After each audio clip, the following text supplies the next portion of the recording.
कौन नहीं चाहता होगा कि उसकी लाइफ का कोई मकसद हो, कुछ हो जिसके लिए वो जीता हो, सांस लेता हो। वो कोई पर्पज़ हो सकता है, वो कोई इंसान हो सकता है।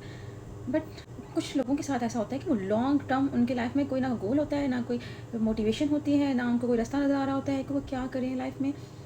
और रैंडम वीडियोस उनकी लाइफ का हिस्सा होती हैं और फोकस इतना लो हो चुका होता है कि वो 15 मिनट एक चीज़ पर फोकस भी नहीं कर सकते। तो ऐसा क्यों हो रहा होता है?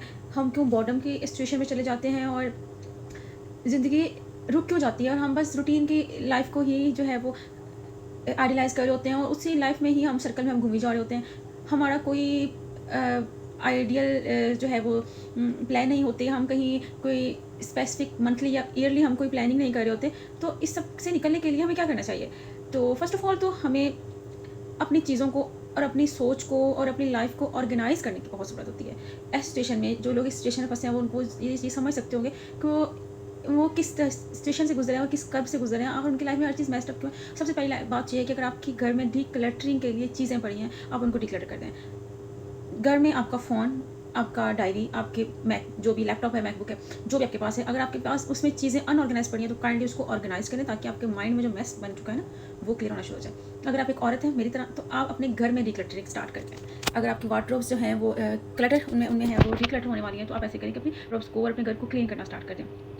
आपकी आधी लाइफ जो है वो इससे सेट हो जाएगी और बहुत ज़्यादा क्लैरिटी आती है और छोटे छोटे जो हैं वो बेबी स्टेप्स के साथ आपने आगे जाना है। सेकंड स्टेप ये है कि अपने दिन को ऑर्गेनाइज करें। अगर आपने कोई प्लान बनाए, एक सिंपल कागज़ ले लें, उस पर अपना डेली की रूटीन लिखेंगे। मैंने आज ये करना है, टाइम ना लिखें, आज भी नहीं कभी लिखेंगे 9 से 10 बजे मैंने जो है उठना है, 9 से 10 बजे मैंने चाय ही पीनी है। आप लिखें कि मैंने आज चाय पीनी है, मैंने आज योगा करना है, मैंने आज नमाज़ पढ़नी है।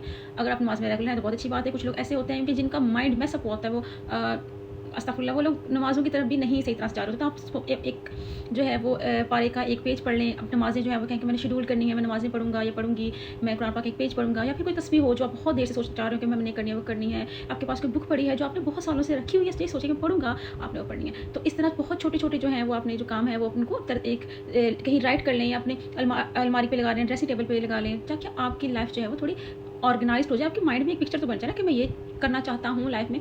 अगर आप सेल्फ केयर नहीं करती हैं, स्किन केयर नहीं करती हैं, तो आप ये सोच लें कि मैंने स्किन केयर करनी है, मैंने अपने आप को वक़्त देना है, मैंने कोई मास्क अप्लाई करना है। आप वीकली प्लान कर लें, आपसे डेली प्लान नहीं होता है तो ये चीज़ें आपकी लाइफ को ऑर्गेनाइज़ करने के लिए बहुत ज़रूरी हैं। और अगर आप यूनिवर्सिटी गोइंग स्टूडेंट हैं और आपकी लाइफ आपको लगता है कि मेस्ड अप हो चुकी है, तो आपको ज़रूरत इस बात की है कि आप अगर टॉक्सिक लोगों में फंसी हुई हैं, टॉक्सिक फ्रेंड्स में फंसे हुए हैं, तो आप टॉक्सिक फ्रेंड्स को छोड़ दें।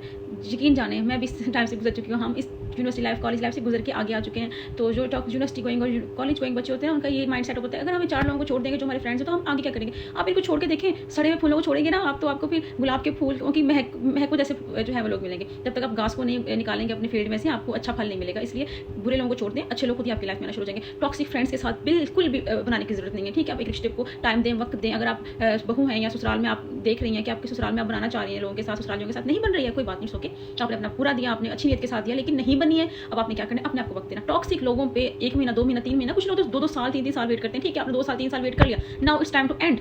अब आप अपने ऊपर वक्त दें, अपने आप को हील करने की कोशिश करें, खुद को देखें कि मुझे क्या अच्छा लगता है। आपको लोगों से बात करना अच्छा लगता है, लेकिन क्या अगले इंसान को आपसे बात करना अच्छा लगता है? तो ऐसे लोगों में को ढूंढें जो आपसे बात करके खुश होते हैं। अगर आपको फिलहाल कोई नहीं मिल रहा तो आप अपनी कंपनी को एंजॉय करें। इसके अलावा बहुत सी और चीज़ें हैं जो मैं डिस्कस करना चाहती हूँ, उसके लिए मैं एक सेपरेट वीडियो बनाऊंगी। फिलहाल अगर आपने ये वीडियो पूरी देख लिया तो ये 3-4 पॉइंट्स जो मैंने आपके साथ शेयर किए हैं, मुझे पूरी उम्मीद है कि आपको इससे बहुत फ़ायदा होगा। अगर आप इस तरह की वीडियोस और देखना चाहते हैं तो मुझे कमेंट्स में लास्ट में बताइएगा। अल्लाह हाफिज़।